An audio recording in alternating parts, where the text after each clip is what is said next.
মাছটা ভাজাভুজি হয়ে গেছে, এই আমার কপাল, জামাইটার এই দিতে হবে। বাবা জামাইটার জন্য রান্না না করলে দামি দামি জিনিস জামাই থেকে নিউ কেমনি? এই মাংসটা কোন রকমে রান্না করতে পারলে বাঁচি, আবার জামাইটা চলে আসবে। জামাই সেজে আমি হাজির হয়েছি, উপহার কি কি পাবো লিস্ট করেছি। আরে শাশুড়ি মা, আমার মা, দাঁড়া, আগে আমার জামাই বাবা জীবনকে বরণ করবো, তারপরে তুই। তা জামাই বাবা জীবন কই রে?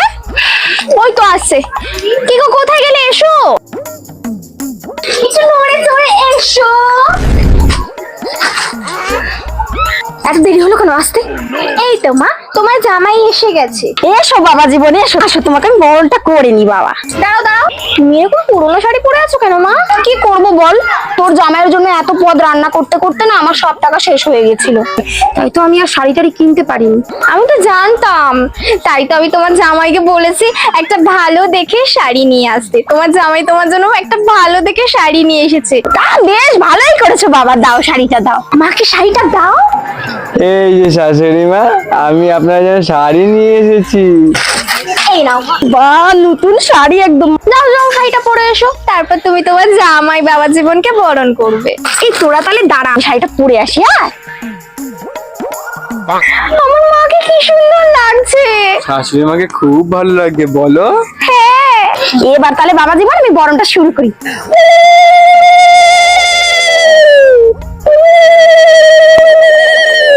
আরে মা, তোমার মিষ্টির বোতলে মিষ্টি নেই কেন? তো জামাইয়ের জন্য তো জানিস কত খরচ হয়ে গেছে, মিষ্টি কেনার পয়সা ছিল না। আমি জানি তো, ওই জন্য আমি এক হাড়ি মিষ্টি নিয়ে এসেছি। মিষ্টিটা দাও নাকি হাতেই ধরে রাখবে? দিদি মা, তুমি আগে খাচ্ছ কেন? আগে তো তোমার জামাইকে খাওয়াবে। আপনি পারলে আপনার মাথায় মিষ্টি হাড়ির ভেতরে ঢোকাতে পারেন। এই সব মিষ্টি তো আপনার জন্যই আনা হয়েছে। ক্যাবলা, কি সব বলছো তুমি? কেন, ঠিকই তো বললাম আমি। জামাই তো ঠিকই বলেছে, সব মিষ্টি তো আমার জন্যই এনেছে। এই নাও বাবা জীবন, এবার তুমি একটা খাও। এসো বাবা, ঘরে এসো। বসো বাবা বসো। তা বাবা জীবন ভালো করে খেও। হ্যাঁ, যা যা লাগবে তুমি সব আমার থেকে চেয়ে নেবে। মা, আপনি এত কিছু রান্না করেছেন? এত কিছু করেছে তোমার জন্য। খাও বাবা খাও। এই ক্যাবলা দাও তো। এ কি মা, তুমি ওকে এরকম সুন্দর করে কাঁসা থালা সাজিয়ে গুছিয়ে দিয়েছো আর আমাকে এই প্লেটে দিয়েছো? এই এই দাঁড়াও, সত্যি ক্যাবলা, আমি এমনি বলি, সত্যি ক্যাবলা। বলছি মায়ের জন্য যে হিরের নেকলেসটা নিয়ে এলে, সেটা কি দিয়েছো নাকি নিজের কাছে রেখে দেওয়ার জন্য নিয়ে এসেছো? খাও বাবা খাও। এই নিন মা, আমি আপনার জন্য হীরের নেকলেস নিয়ে এসেছি। কই বাবা, দাও দেখি। বাবা, আমার জামাই তো না, হীরের টুকরো জামাই আমার। বাবা, তোমার মনে এত বড়, পরে দেখি। হ্যাঁ বাবা, দেখো বাবা। কিন্তু এই গরমে তো খাওয়া তো অসম্ভব এত জিনিস। বাবা গরম লাগছে, খাও বাবা খাও, ভালো করে খাও। আসলে বাবা তোমার গরম লাগছে বুঝতে পারছি, আসলে কি করবে, আমাদের তো ঘরে একটা এসিও নেই। তুমি যদি ওই এসির জন্য কিছু টাকা পয়সা দিয়ে দাও। মা তো ঠিক বলেছে, মাকে একটা ফ্রিজ আর একটা এসির টাকা দিয়ে দিও, তাহলেই তো হয়ে যায়। চেকটা লিখে দাও, চেকটা লিখে দাও। এসে তো তুমি হাওয়া খাবে বাবা, তুমি একমাত্র বাবা জীবন আমার। তুমি চিন্তা করো না মা, আমি আছি তো তোমার মেয়ে।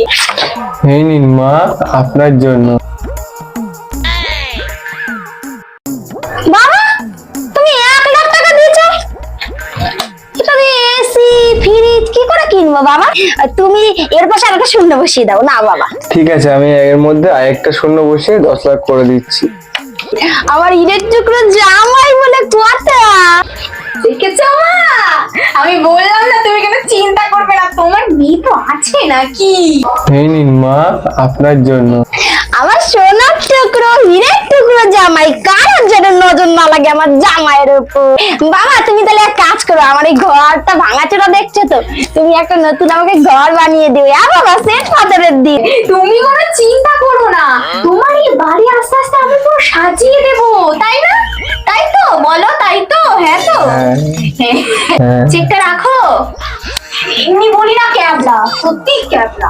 খাও বাবা খাও, মাংসটা খাও বাবা। অনেকদিন পর একটা লেগ পিস খেলাম। ও আচ্ছা, ঠিক আছে ঠিক আছে, খাও বাবা খাও। আপনি দিব? বাবা মিষ্টিটা ভালো করে খাও। কি ভালো মিষ্টি। খাও বাবা খাও, হ্যাঁ আমি চেকটা সযত্নে আলমারিতে তুলে রেখে আসি। খাও বাবা খাও, এর সাথে আমরা হাওয়া করছি।